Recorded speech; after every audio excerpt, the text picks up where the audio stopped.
Hello, friends. Welcome to the Cold War Prepper Monday night introduction to U.S. government / Civics 101. God, my hair is getting so thin, uh, but it's still the natural color. It's not gray yet, so I guess that's okay. We're going to do one of my favorite topics tonight, but the dogs know it's 8 o'clock, so they're barking to go outside. Let me see if I can't get the wife to take care of that.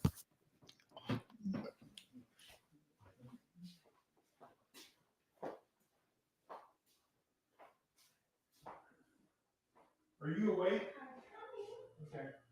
Okay. They know it's 8 o'clock.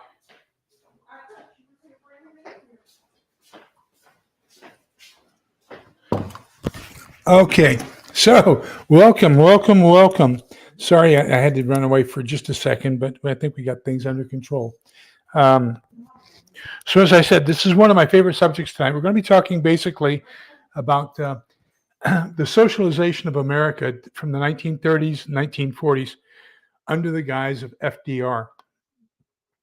A lot of things happened. And a lot of things by FDR were considered unconstitutional too, and they were taken away, like the AAA, the American Agricultural Act. And that's where they were going to force farmers not to produce as much. They would pay them to survive because they couldn't sell their products at the market at a wage or at a value that was equal to what they would where they could live. And it was a convoluted mess. So a lot of things happened during the 30s and 40s. And they still exist to this day. So we're kind of going to go over a lot of the laws that came about. We'll get into a little bit about some differentiation between labor law and employment law. They are two different things. And so I'll share with you a little bit of my background to show you why this is a near and dear subject to me. So my bachelor's, my BA, from the University of Maryland is in Russian cultural studies. So that was half Russian language and half the history, politics, and everything else of Russia. From Kievan Rus, which is about 587 AD, all the way up until, at that time when I got my degree, it was 1980. So up until 1980, everything was going on. So it was still the Sovietsky Soyuz or the Soviet Union at that point in time. I was working on my master's in international relations, and I got moved from Germany back to, actually, I was working on my master's in international relations in Augsburg, Germany. And then we moved from Augsburg to Stuttgart, Germany. So they didn't have the same program in Stuttgart that they had in Augsburg. So I had to change over to an MS, a Master of Science in Industrial Relations. And so then I was about 3/4 of the way through that program and got transferred to Fort Huachuca. Well, Fort Huachuca had a different university. So the USC was at University of Southern California, had the program in Augsburg. UCLA had the program in Stuttgart. And then Golden Gate University had the program in Fort Huachuca, Arizona. So I ended up getting two masters, an MBA in production operations management to run a factory. I love factories, great people. They're just salt of the earth. I absolutely love my factory workers. And then I ended up getting an MPA, a Master's in Public Administration in Human Resources Management. And that's what we're going to be talking about this evening. Then I got my Senior Professional in Human Resources certification through the HR Certification Institute, and that later became a Master in Human Resources through SHRM, the Society for Human Resource Management. For about 15 years, up until,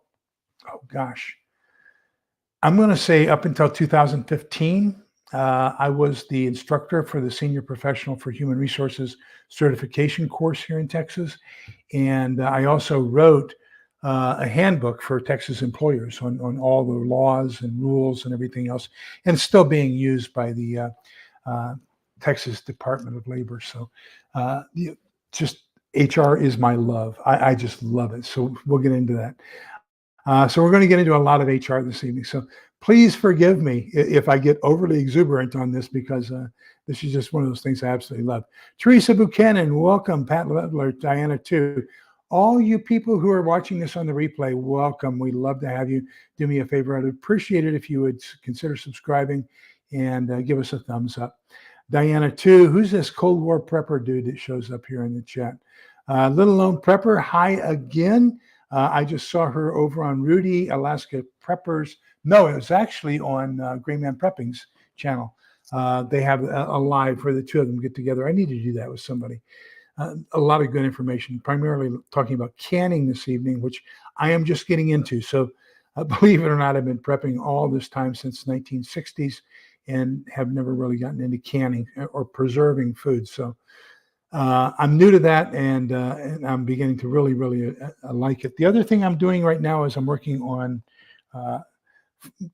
can you believe I spent 21 years in electronic warfare, communications intelligence, signals intelligence, and I didn't get a ham radio license, and so now I'm working on that.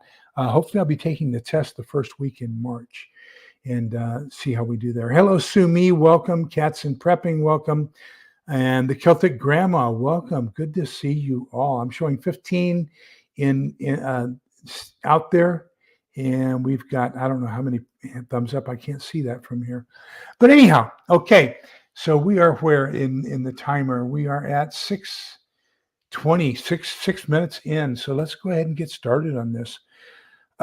So let's clarify a couple of terms that people get confused about.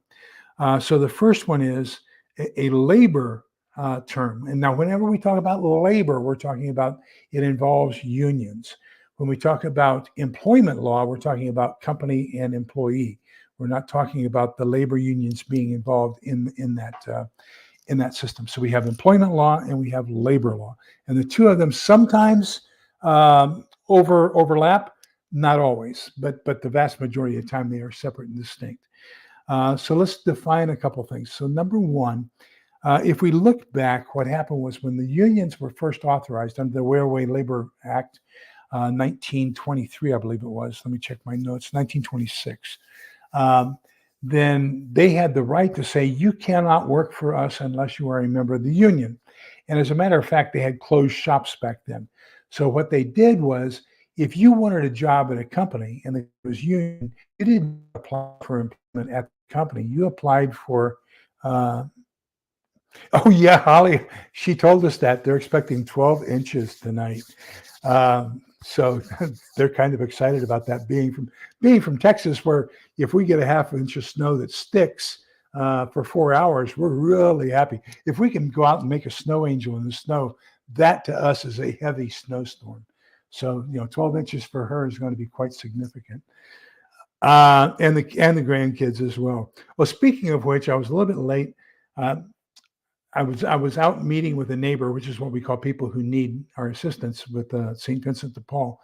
And so I missed my 4 o'clock rosary, and I was trying to catch up and say my rosary and get it done before I came on here.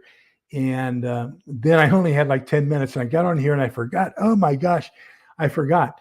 My grandson called me this morning. He's 5. And so I'm trying to teach him how to play chess. And so we do that on Facebook, or not on Facebook, but on FaceTime. And so I'm trying to teach him how to play chess on FaceTime. And so FaceTime camera had taken over. So when I tried to log on at about 8 minutes till, I couldn't get a video. So I had to restart my computer and go back to the autonomous camera in order to get that done. Man, I was cutting it close. I think I got hooked up and everything at 30 seconds till the time to live. But Z and I are having a blast. He's learned how to play chess and just super exciting. Gosh, I love that kid. So anyhow, if you wanted a job at a company and they needed employment, you didn't apply at the company. You applied at the union hall. So first you had to join the union, then the union would place you in the company. Okay. So the Taft-Hartley Act of 1947 basically outlawed closed shops, which is what that was. That everybody has to be a member of a union, and you are basically hired by the union, not by the company. And then the contract is between the union and the company. So until 1947, that's basically what happened. So a union in 2018, however, that was kind of overturned in Janus versus AFS-CME, and said that union shops are basically illegal. So you have to apply for the company. The company is the actual employer. The union is your representative. You do not have to join the union in order to be an employee of that company. Now that's kind of changed. Okay, I'll give you a couple examples because we'll talk about right to work states. So basically, now you can get a unionized job in a company and not be a member of the union. And up until 2018, you even had to pay representation fees, because the way they looked at it was you're benefiting as an employee, you're getting the wages, you're getting the benefits and everything else and the protection that the union negotiated. And yet, so you're going to have to pay a representation fee to the union to represent you, even though you're not a member. So what it is the representation fee equals the dues fee. So the difference between being represented and being a dues paying member is you don't get to vote. Okay, if you're a representative member. But there are people who are really, don't want to be members of the union. I can understand that. And I support that deal. So that brings us to the opposite of that, which is a right to work state. And there are 28 right to work states. They're mainly in the South, the Southwest, the middle area of the country, the agricultural states, more so than the Rust Belt states. So a right to work state says you don't have to belong to a union at any point in time, and you don't even have to pay representation fees. You have a right to work, period. So if there's a job posted and you want to get it, you apply for it, and you can have that job, regardless of your union status. And so that's basically the difference between the two. You have the union shops and you have right to work states. Okay, so in 1890, let's go through the history of unions. Okay, so in 1890 we had the Sherman Antitrust Act, and the employees were trying to unionize. And remember, this is back when longshoremen used pulleys and everything to get stuff off of the boats that were bobbing in the water, and trying to get that off the boat and onto a wagon so that they could put it onto a train and then distribute it throughout the U.S. And so that was a very dangerous job. Second most dangerous in the U.S. The most dangerous was being a brakeman on a railway car. Hello, Triple G Farms. Welcome. Good to see you. And so what they had to do was you had certain toots on the whistle of the locomotive, and it would tell the railway man or the brakeman, leave the caboose and start running down the tops of the cars and turn these wheels that basically cause the wheels on the cars to spread a little bit, to cause more friction against the track, and that was their braking system. So you can imagine you got a train going down a winding, bobbing thing, and so brakemen, they fell off quite frequently, and that was the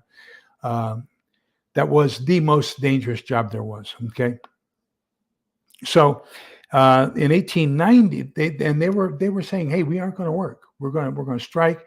You had clashes between National Guard, and that's one of the primary reasons that the Brinks detectives were formed, was to stop union strikes with force, by the way. And so, the strikers were just doing terrible damage to the companies to try to get some basic rights.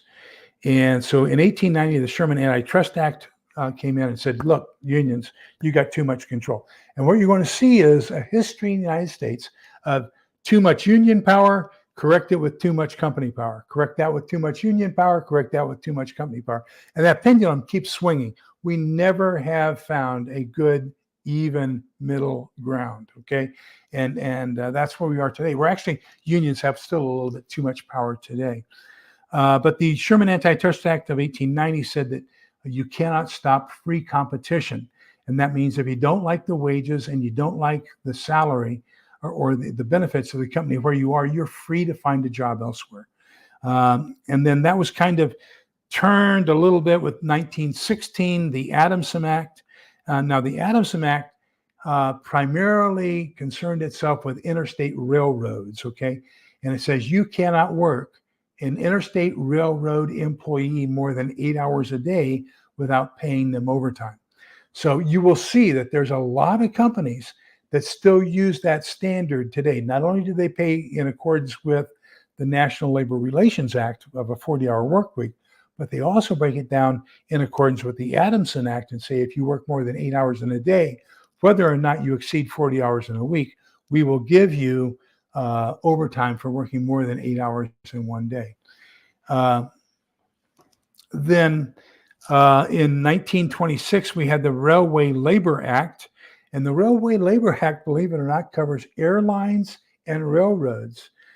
So we did have, a rudimentary airline system in 1926. So what it says, however, is that those jobs, the railroad and airplane aviation, are so critical to the U.S. infrastructure that it is against the law to strike. So you have to seek mediation, arbitration, or collective bargaining as much as possible, and then strike is going to be the ultimate end.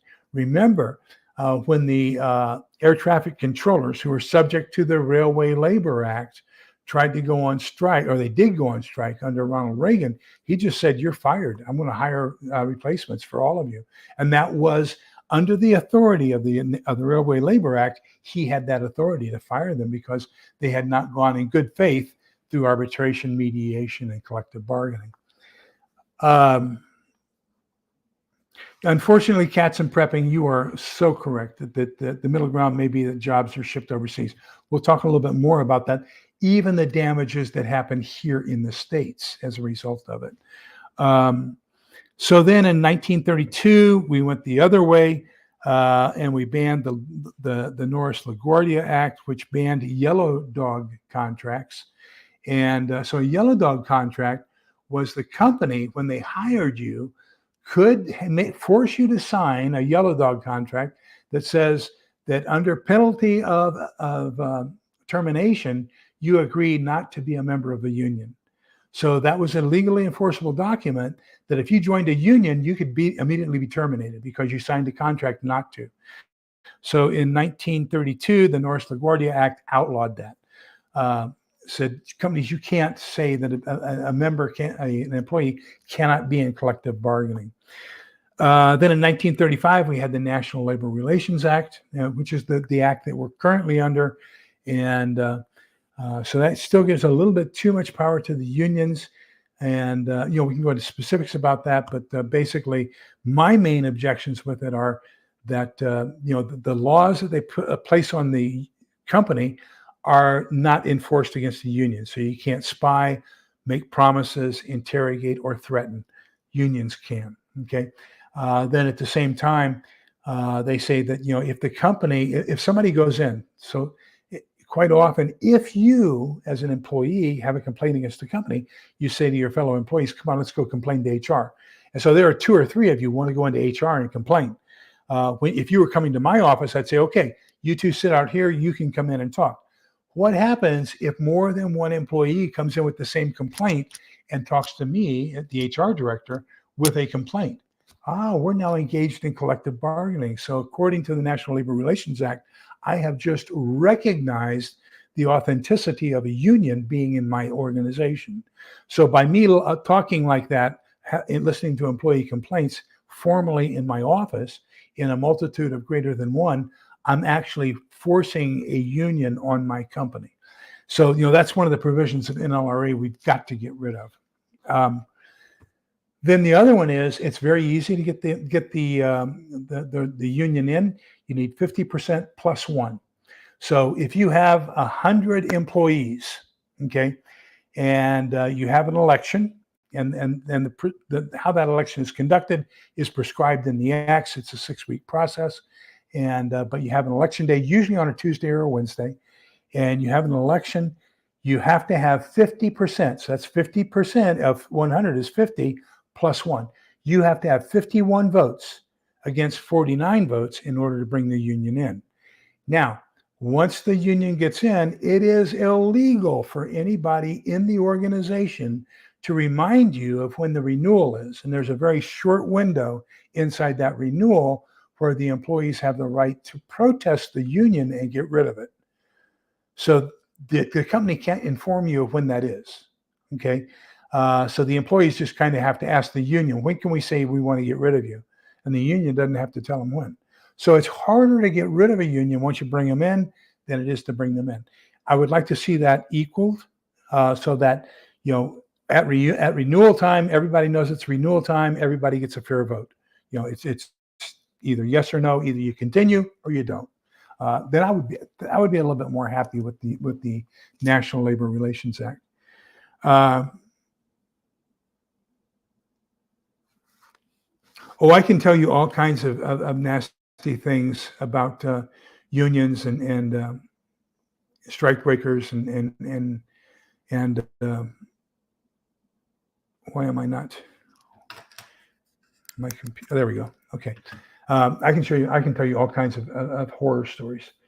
Yeah, it's terrible. Hello, Butch. Welcome. Okay, so then in 1947, we had the Taft-Hartley Act, and it basically redefined when unions can strike. So they can strike for financial reasons, which means if they can't come to an agreement on a renewal of a contract, and they can also strike for safety reasons. And that's about it. They can't just willy-nilly strike, which they have been known to do in the past. So Taft-Hartley brought a little bit more stability towards the unions. And so with the limitations on what they're allowed to strike and what they aren't allowed to strike, that's what's going on now. Then the other one we want to talk about this evening is the, oh gosh, now I'm going to have a brain cramp. Fair Labor Standards Act. There we go. The Fair Labor Standards Act of 1938. So the Fair Labor Standards Act, FLSA, of 1938 does three different things. Okay, so number one, it restricts child labor. So for example, you can only work a child over 15, 2 hours on a school night. You can't work anybody under the age of 18 in a dangerous environment, that is dealing with explosives or machinery or things like that are dangerous. So there's all kinds of laws about child labor, what they can and cannot do. And so that's part of the Fair Labor Standards Act. Part number two is the overtime portion.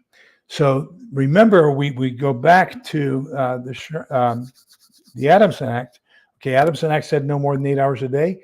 Well, the Fair Labor Standards Act of 1937 says you can't work more than 40 hours in a week. Yes, they can work at family businesses because they're not officially being paid. It's part of the family business. But still, there's restrictions on how many hours they can work on a school night because it's important that they get their education and that they do their homework.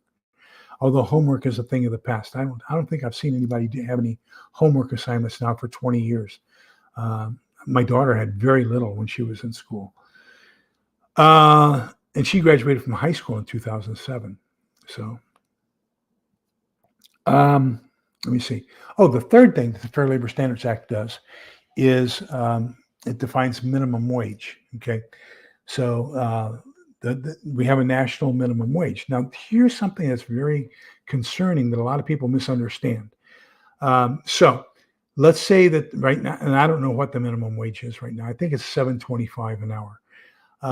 And then for people who work in food service industry and get tips, that is a different standard. And I believe right now it's $2.75 an hour. So you have $7.25 an hour and $2.75 an hour. So do the people who get tips make less than the people who are working minimum wage? No, because what the law says is this person, if they don't get enough in tips to take them up to $7.25, then the company has to pay them $7.25. So they have to be paid $7.25 an hour. But what the act says is typically that's going to be $2.75 from the company, and the rest is going to be tips. Okay, typically. So I'm a member of another church group called Divine Mercy, and we had our annual get together at an Italian restaurant here in town. Oh gosh, 2 weeks ago Wednesday, and we had a waiter, and the waiter came up and said, "People, please, if you have the opportunity and liked my service, Do not put your tip on your credit card, because if you put it on your credit card, I have to share that tip with the back end of the store as well as with the busboy. So if you give me cash, I don't have to split it. The company's going to take out 33% for tips for those other people. Well, those other people are making minimum wage. So do they need a tip? Well, not really, but it's a good incentive for everybody to provide service equally. Okay. Now the face you see is the waiter or waitress, but it gets divided equally. And that's when I had my food service company for disaster response. That's the way I worked it as well. Everybody got a share in the tips, but the food service person got the majority of the tips because they were the face of the company. And he said, so please don't put it on your credit card. Give me cash. And so I said, he says, I only make $2.75 an hour. And I looked at him and I said, are you familiar with the Fair Labor Standards Act of 1937? He says, yes. I said, you don't make $2.37 an hour or $2.35 an hour. You make $7.25 an hour. He said, well, technically, yes. And I said, there's no technically yes to it. You make $7.25 an hour. So you're fibbing to these people in order for them to give you cash. I said, and then that cash you don't necessarily have to declare. You can kind of pocket that and people don't know that you're making it. So now we give you cash tip. You go up to this company, you say, hey, tips were terrible today. I only made $5 an hour average. You've got to come up with the rest.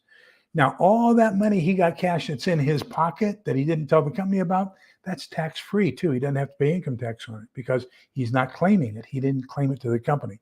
So as only that money which the company knows about appears on his income tax statement. A lot of shady stuff going there. So this is how you can kind of bypass the India Romeo Sierra, who takes care of our, the 16th Amendment people, back in 1913, the people that were authorized to collect on your income. Oh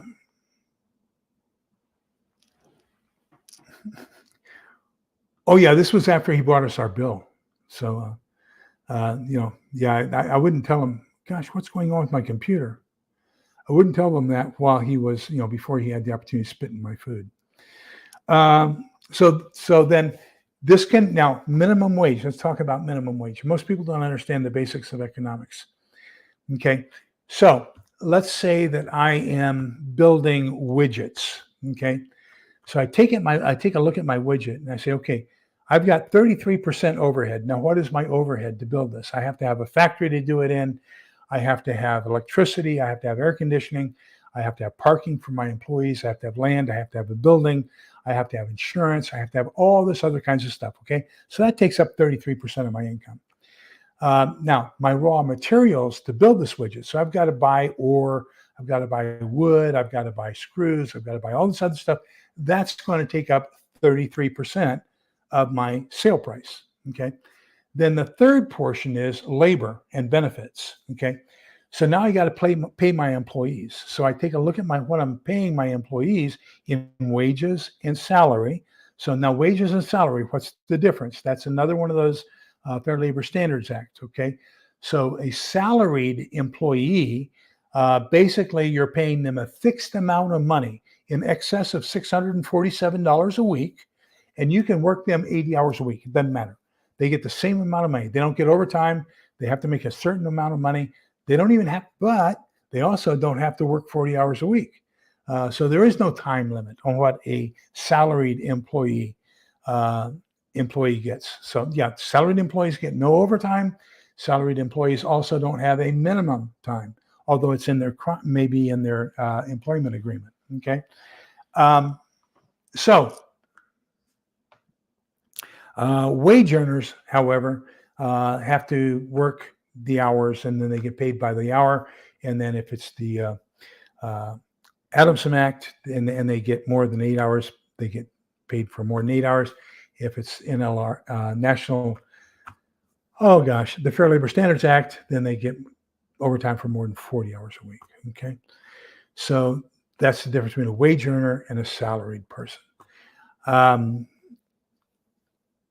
Okay, so some other terms you need to know is one called at-will employment. So you can be either a contract employee, and a contract employee means that you are hired by a third party. So let's say I work for a company like Skill Labor Incorporated, and they are paying me to represent them and go to another company. And at that company, I am going to work for them, but that company's not paying me. They're paying skilled labor, et cetera. Okay. And then skilled labor, et cetera, is paying me. So maybe that company is paying skilled labor, et cetera, $15 an hour to have me there. And skilled labor, et cetera, is paying me $10 an hour to represent them in that position. And they're keeping the other five for their company. Okay. So that's a contract job. Now, you can also have what's called at-will employment. And most states have at-will employment. So what is at-will employment? So at-will employment means that, and this is the legal definition, either party may terminate the employment agreement at any time for any reason with or without advance notice. Okay. So that the same thing that gives the company the right to say you're fired gives the employee the right to say I quit. Okay. Now, what are the golden gloves? What are the golden handcuffs that they have on the employees? Most of them have a policy that says that if you have any accrued vacation time or paid time off or anything else on the books, and you don't give at least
oh, wow. I am so sorry. I didn't see the thing up there and my battery died.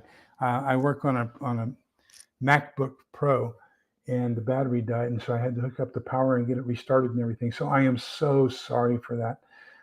We were talking about at-will employment. So that gives me the opportunity as an employee to quit. So the golden handcuffs that they have on the employees is they have a policy that says, if you have any unpaid PTO or unused PTO or vacation time or sick time, as long as you give 2 weeks advance notice, we will give that to you in cash on your final day. Okay, so that's how that works. That's that golden handcuff that says, if you do this something good and let us know in advance you're quitting, then we will do something good and give you everything that's owed to you as far as vacation time and all that kinds of stuff. I worked for a healthcare, a hospital. I was an HR manager in the healthcare system. And gosh, that was during Hillary care. We were really afraid of Hillary care. So Hillary care at that time, and this was, back in the early 1990s. Bill Clinton was the president, and he said he was having Hillary try to solve the healthcare issue. And so part of her plan was to come up with Hillary care, which was going to be what we call capitation. So you take a hospital, and like at that time in Greater Austin area, we had like 7 hospitals. So each hospital would have a radius that they would take care of, and there were X number of citizens in that area. So where I was, St. David's was primarily at the UT area, and there was really close to Brackenridge, which was the city-run hospital, which was really close to Seton, which was a larger Catholic hospital. So we had 3 hospitals right there, really close together. And they said, okay, you'll take care of this population, and we're going to give you $100 a month to take care of that population, regardless of how many of them get sick, regardless of how sick they get. So we started taking a look in the HR department at how we were going to do that, and we had to change our staffing ratio. So we got rid of a whole bunch of RNs and replaced them with LVNs, licensed vocational nurses. So that at one point we had, so on the floors we had 5 for 10.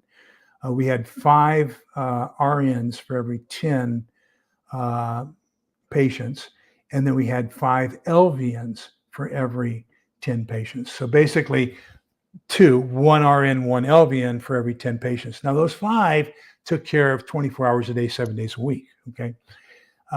So we changed that to where we got rid of 2 RNs. So there were 3 RNs, and then increased that to 15 LVNs.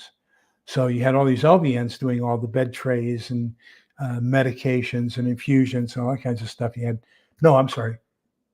10 RNs. We took it down to 5 is what it was.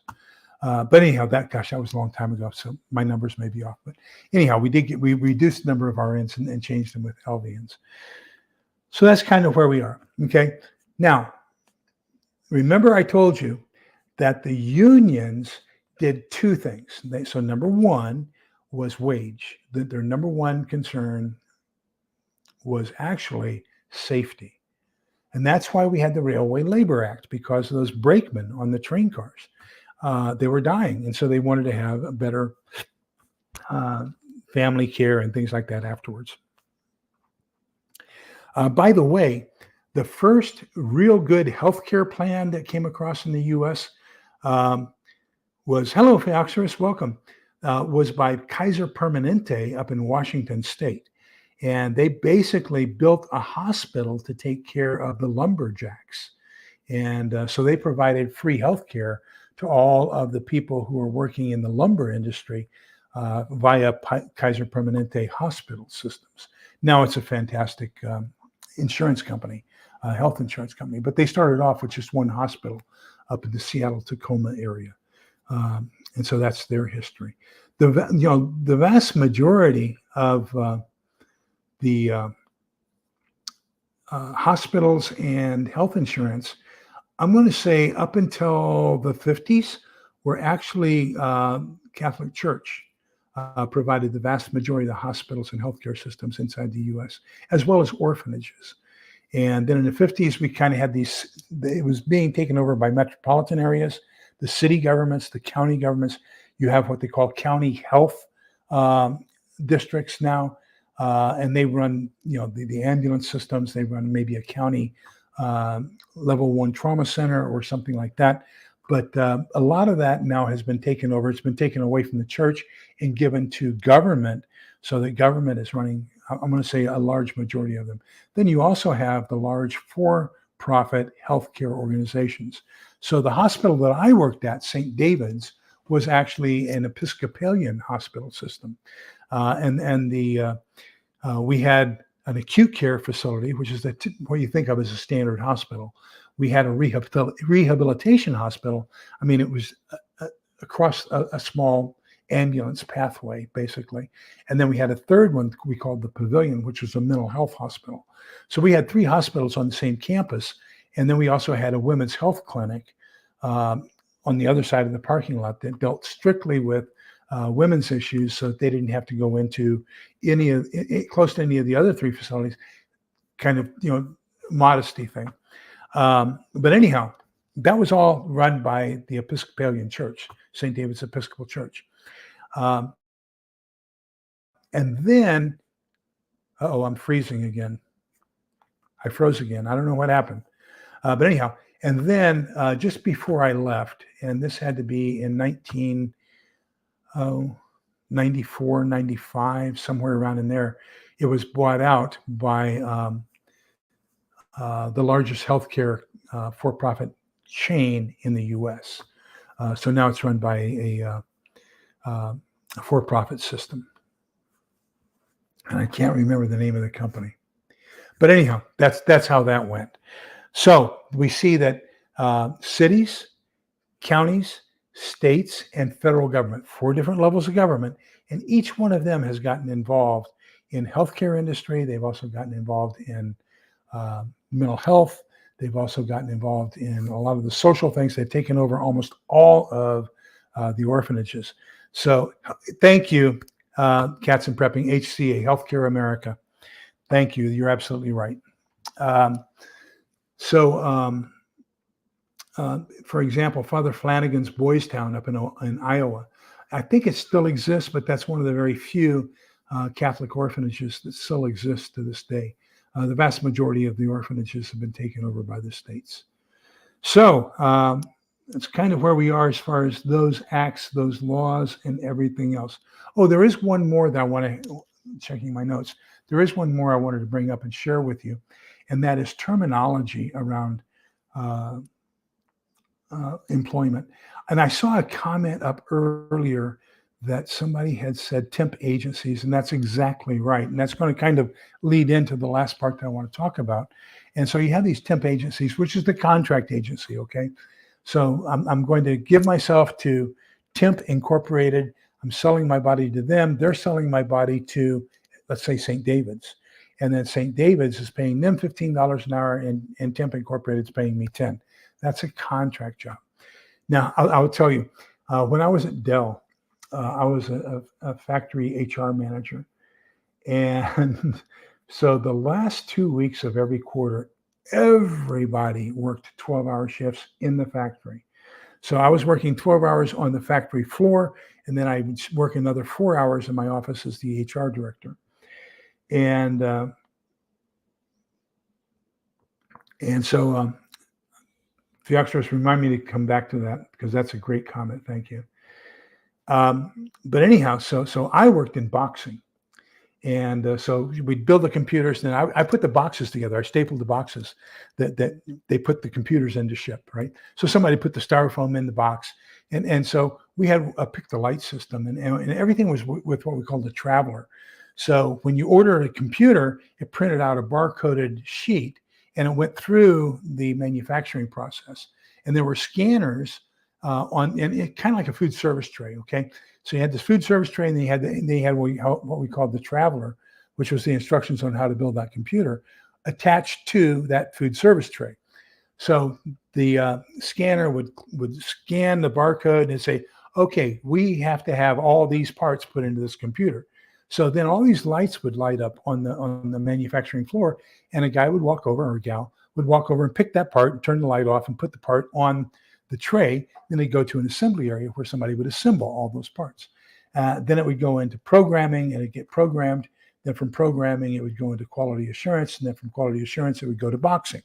So when it got to boxing, it went through another line, like that picked the light. So they knew which instructions to put in there, which keyboard, and all this other kinds of stuff, and which styrofoam to use, which box to use.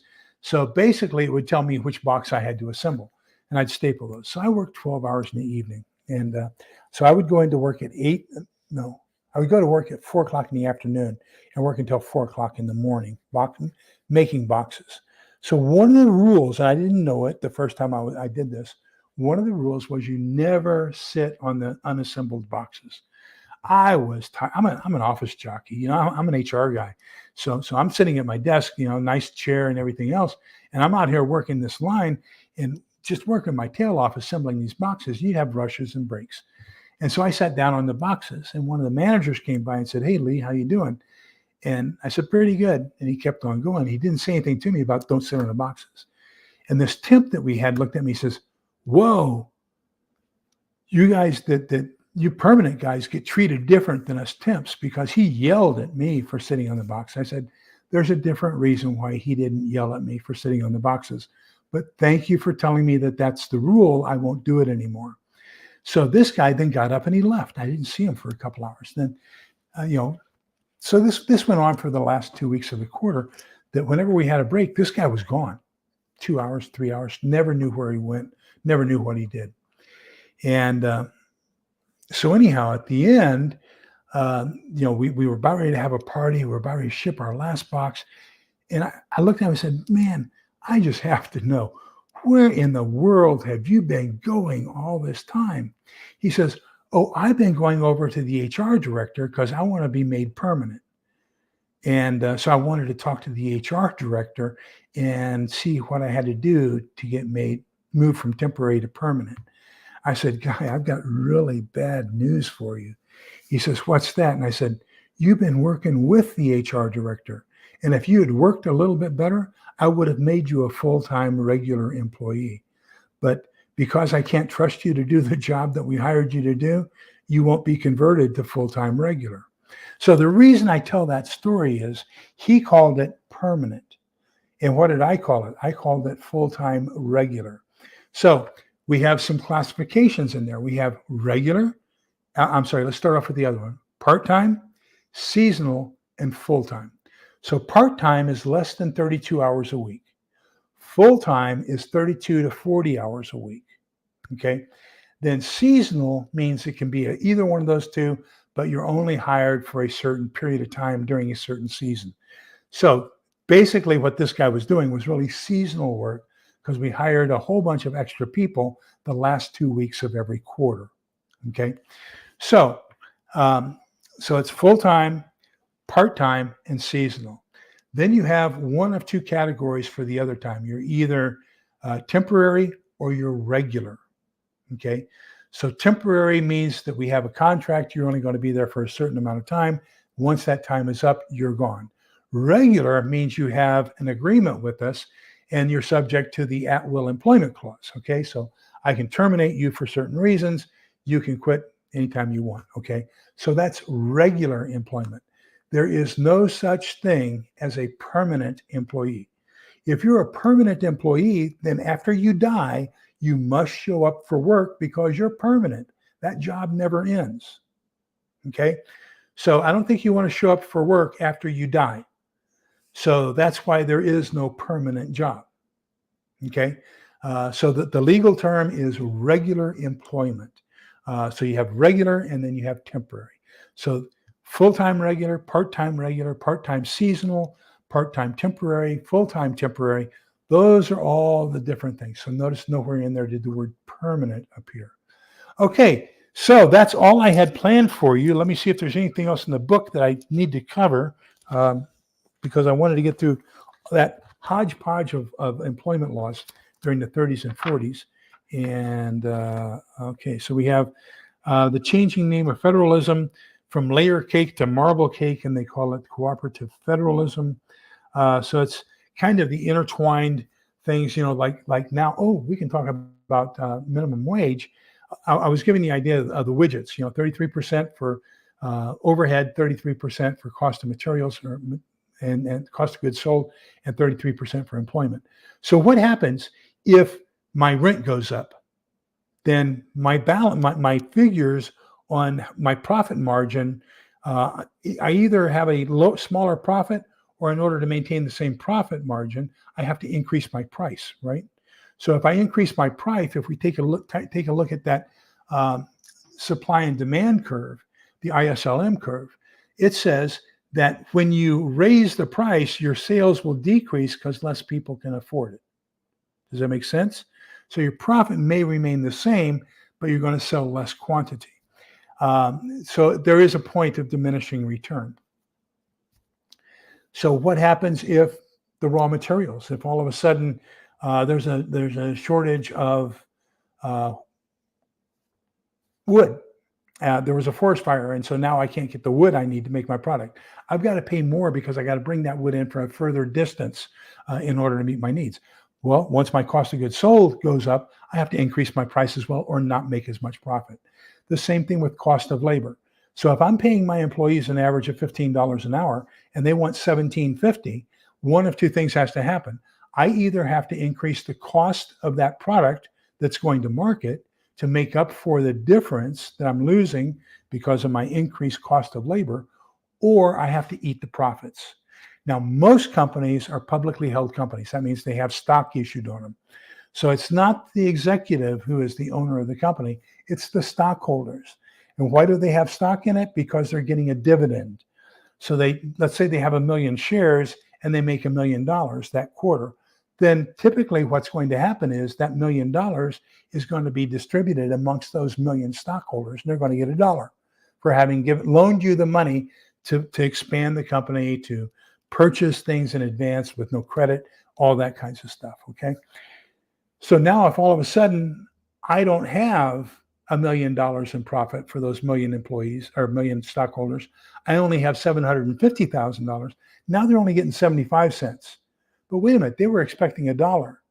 So if this company over here is giving them $1 a quarter for that same share of stock, they're going to sell my stock and go over to that other company. So that's the thing about the stock market is we have to make sure we're competitive and paying competitive prices on the dividends. And we do that through our threshold of how much profit we make. Now, there are times, wrongfully so in some cases, where they pay a bonus. So if the executive, the CEO, increases sales by 15% and we have an astronomical increase in profit, then yes, they give a bonus to that CEO. And sometimes they're 7-figure bonuses. And and that's terrible. Now, to the salaried and wage earners,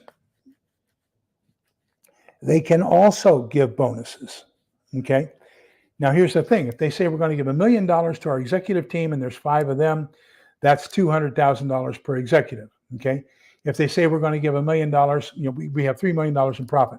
We're going to give $1 million to the executives, $1 million to the management team, that middle layer. And let's say that there's 100 of them. Okay. So now that $1 million divided by 100 is $10,000 per employee. Now, they have $1 million set aside they're going to give to the employees down on the factory floor, and there's 1,000 of them. Okay, so now those guys are only going to get $1,000.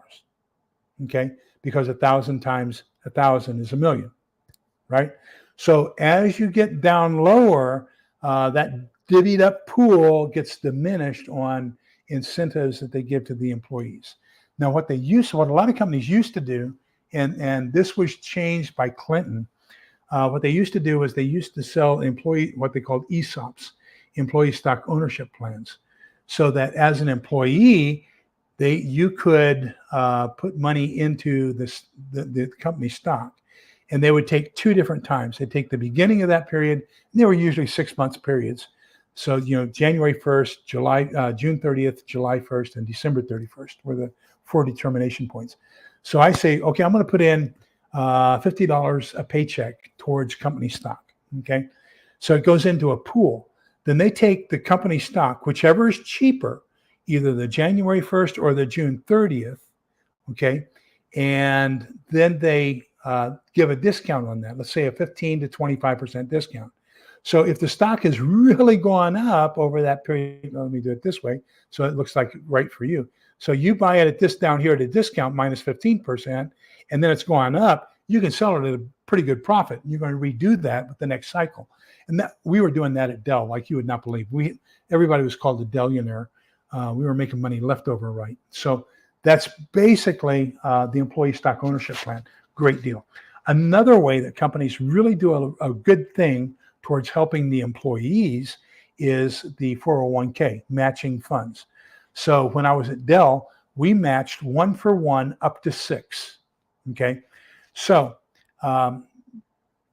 We matched. So if you put in 3%, Dell would put in 3%. So you had 6% going into your retirement account.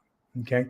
Now, another company I worked at, an electric power co-op, we had both what they called defined contribution and defined benefit. Now, defined benefit is basically the standard retirement plan. They're going to take out 2% of your pay. They're going to put it into an account, and then you're going to stay 30 years. You're going to get paid 2% for every year, 2% of your average of your top 3 years income, 2% times the number of years. So at 30 years, you get 60% of the average of your top 3 years of employment paid back to you on a monthly basis as your retirement plan. Okay, so that's defined benefit. The other one is defined contribution, which is either a 401k or a 403b. That's where you're saying, I'm putting in X number. Now, the nice thing about these, the power company that I worked at, not only did they do the defined retirement plan for you, they also had a one-for-one matching up to 5% for the 401k.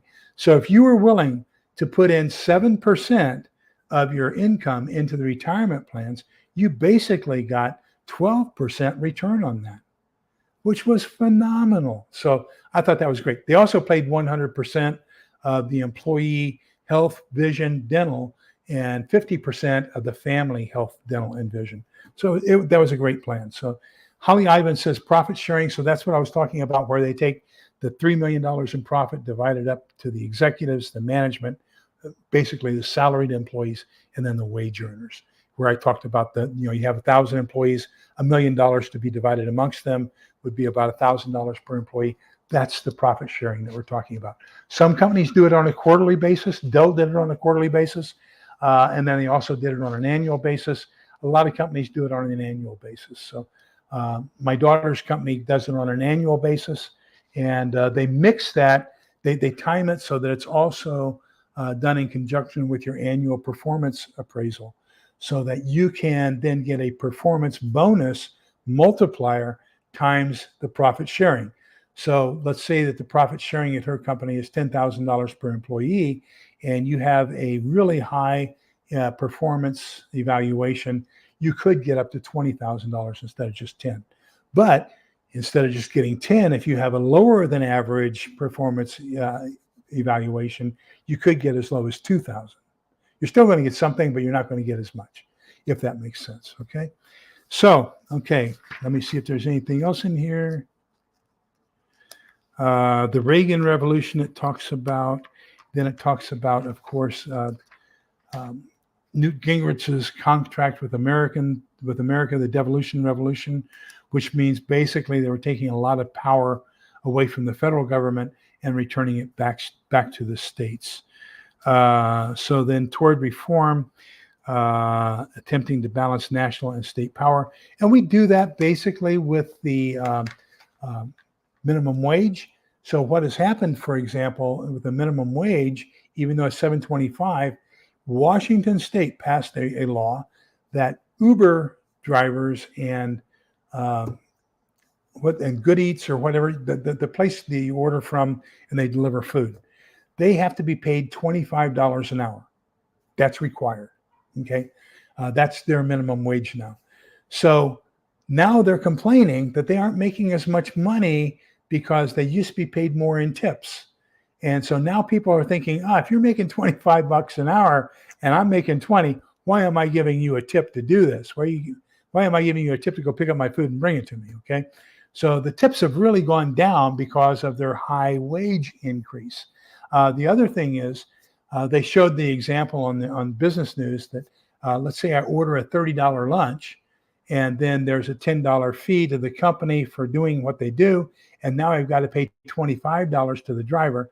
So I've got $35 cost of delivering a $30 meal. It's going to cost me $65 to get that meal delivered to me at work. So the volume for the company is going down. Now remember, we talked earlier about the supply and demand curve. So as supply goes up, as demand goes up, cost goes up. Okay. If more people want it, they're going to want to pay more in order to get it. If the demand, if cost goes up too high, people don't want it anymore. So you get less and less sales. And it gets to a diminishing point of no return to where people say, I can't make a living doing this. I'm not going to do it anymore. And the company that delivers the food is going to say, you know what, we can't stay in business anymore because we have to pay too much in order to our drivers in order to deliver these foods. So, they probably will be going out of business. There are several businesses, coffee shops, etc. Okay, so Stray Kitten says that basically they've done that with pizza delivery in California. So, we have to understand economics. We have to understand where we are in the market. We have to understand the supply-demand curve. And it's actually, you can go 4 different lines. It's called ISLM. But you have the demand and supply curve. And you have to understand all these things and put them in place. That's why we want to seek, in a capitalistic society, we want to seek market equity. And that is, the job has a certain value. And if we artificially declare this job has a value higher than what the actual value of the job is, the market's going to adjust for that. And what they'll do is they'll say, we don't need this business anymore because the costs are exorbitant. And that's what we're seeing happen. So, okay, so we're done with progressive federalism, the laws of the 30s and 40s. And when we pick up, we're going to pick up on the differences and the roots of state and local governments. So we're getting into chapter 4, state and local governments, and that will be next Monday. So any major questions before we call this an evening? Tomorrow night, we're going to be doing 4 chapters in the, not this book. We're going to be doing 4 chapters in this book, okay, Food Storage for Preppers.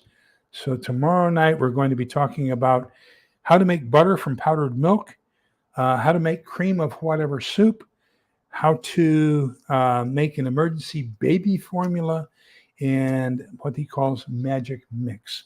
So those are the 4 we'll be talking about tomorrow night. So look forward to seeing you all tomorrow night. Numbers 6, verses 24, 25, and 26. Reach over here, grab my Bible. And it says, the Lord bless you and keep you. The Lord let his face shine upon you and be gracious to you. The Lord look upon you kindly and give you peace. So remember that we're all in this together so we can come out the other side together. Please be kind, polite, respectful to each other. Just because you all are such a fantastic group of people. Thank you so much. I really, really appreciate and admire the quality of people that we have participating. You're just unbelievable, because we're all going to get through this together, okay? And tomorrow night, we're going to teach you how we're going to get through it together and eat like kings. Okay, stay safe, everybody. Have a great evening. Good night.